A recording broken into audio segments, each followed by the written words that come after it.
Everyone says your final year of school should be unforgettable. They were right. I'll never forget Pine Ridge, because that's where everything fell apart.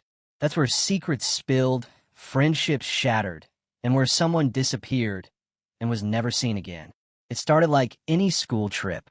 A bittersweet kind of excitement hung in the air. Pine Ridge National Park was chosen for our final summer camp. 4 days in the woods with no cell reception, no parents, and one last chance to bond before graduation. We were 32 students, 3 teachers, and 1 school counselor. It was supposed to be fun. Bonfires, ghost stories, hikes, memories. But there was tension beneath the laughter, silent rifts, unspoken grudges, secret crushes, and something else none of us could see. Yet, there was Ryan, the charming one, always making jokes, the kind of guy everyone loved, even if sometimes he acts weird. Lena, his girlfriend, quiet but always watching. Her diary was her world. She wrote everything down. Marcus, top of the class, always tense, always trying to please everyone, but carrying something behind his eyes. Amara, my best friend, and the only one who ever saw me. Sensitive, brutally honest. And then there was me, Sam. Just me. I wasn't special. I didn't think I mattered that much in the story until it all happened. The first 2 days passed like a dream. Hikes, laughter, secrets whispered intense. Then on the 3rd night, it happened. We played a stupid game. Truth or confess. You couldn't lie.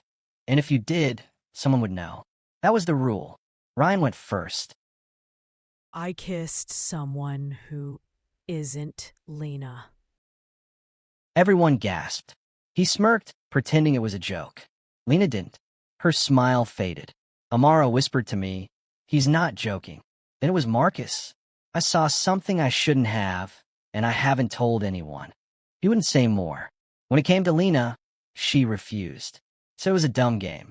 Walked off. But that night, her tent was empty. We thought she was just cooling off. But by sunrise, she was still gone. The teachers assumed she went for a walk until we found her journal near the lake. Pages torn out. The last entry dated 2 nights ago. If he tells someone, everything will fall apart. I have to do something. They called the police and started searching. They brought in dogs. Helicopters buzzed overhead for hours. The trip ended early. We were loaded back onto buses, our faces pale and quiet. Her name was whispered like a ghost. For months, Pine Ridge was on the news. Theories flew. She ran away, drowned, was abducted. But those of us who knew Lena, we didn't buy any of it. She wouldn't just vanish. Back at school, nothing was the same. Rumors spread. Ryan cheated and she ran away. She fell. Someone pushed her.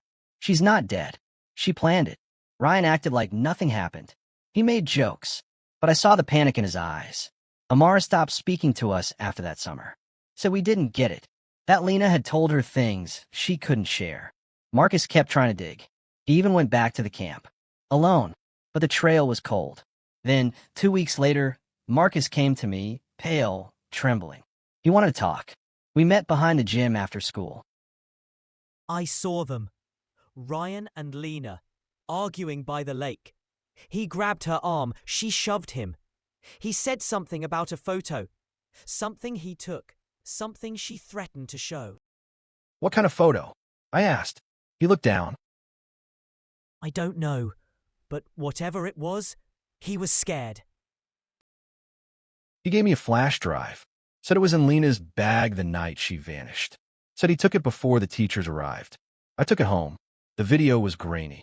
A recording, maybe from a phone. Lena crying. Ryan yelling. If you show anyone that, you're done. Telling her if you show anyone that, you're done. Her voice cracked. Saying you think I care? She's just 16, Ryan. You're sick. That was all. No one knew who she was. No one ever found Lena's body. I gave the drive to the police. They questioned Ryan. He lawyered up. He was never arrested. There wasn't enough evidence. No body. No proof of a crime. Just a fight. A disappearance. A mystery. School ended in silence. No ceremony. No yearbook. Just an empty seat where Lena should have been. A year later, I got a letter. No return address. Just a short note in Lena's handwriting. You did the right thing. But it's not over. It's never over. Watch him. Amara got one too. So did Marcus. We never told anyone. They say the truth always finds its way to the surface. Sometimes it takes days. Sometimes it takes years. But eventually, it comes up for air. 2 years had passed. We had all moved on, or tried to. College. Work. Life went on. But Lena never left my mind. Or Amara's. Or Marcus's. One weekend, Marcus called me. He'd been back to Pine Ridge. Alone. Trying to find closure. But instead, he found something else. Near the old boathouse by the lake, buried under moss and rocks, was a rusted tin box. Inside, the missing pages of Lena's diary. The final entries were raw and trembling. He threatened to post it. Said it was a joke. But that video, it's not a prank. It's illegal. It is a crime. She's just a kid. She trusted him. I told him if he didn't delete it, I'd go to the police. He said I'd regret it. Said no one would believe me. I don't care anymore. I've copied the video to a flash drive. I'll hide it if I have to. I'm done being quiet. If anything happens to me, it's because of him. And then, silence. She never wrote his name. But we knew. Ryan. Marcus remembered a spot Lena used to go, an old tree by the lake. He dug near the tree Lena once carved her name into. He found a plastic bag. Inside it, a second flash drive. This time, it was the real video.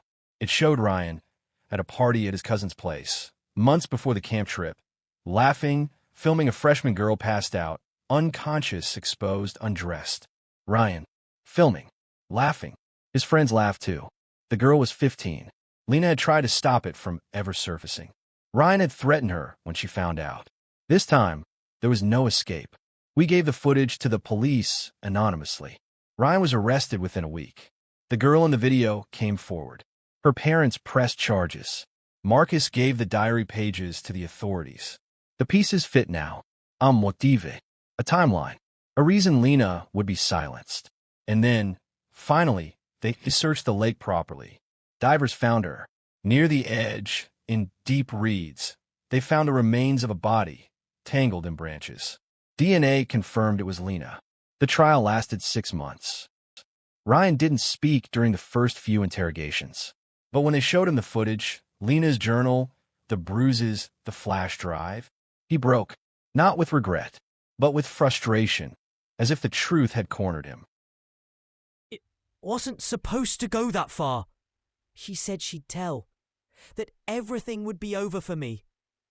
I just wanted to scare her. Told her to meet me by the dock. She kept yelling, "You're sick!"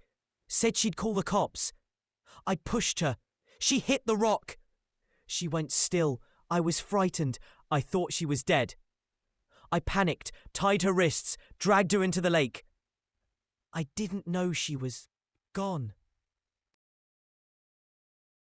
He admitted to filming her friend, to threatening Lena, to covering it up. Ryan was charged with possession and distribution of illicit material involving a minor, and involuntary manslaughter, based on evidence of threats, confrontation, and witness accounts. The prosecution called it second-degree murder with intent to silence a witness. But for us, it was the answer to a question that haunted us every day.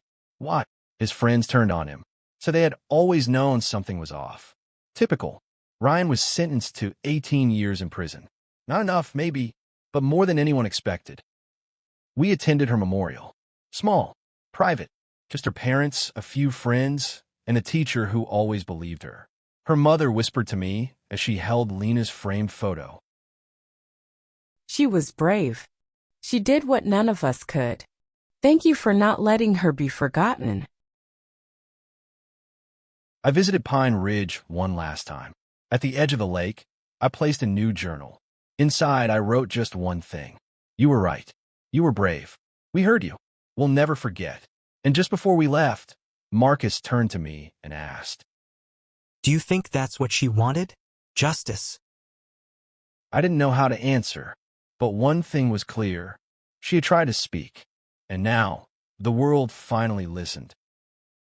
Sometimes stories end in justice, sometimes just in pain. But every once in a while, you get both. And when you do, hold on to it. For the ones who no longer can. Lena's story isn't just fiction. It's a reflection of voices ignored, of warnings dismissed, and of the bravery it takes to stand up when it's easier to stay silent, of truths hidden, and of the courage it takes to be heard.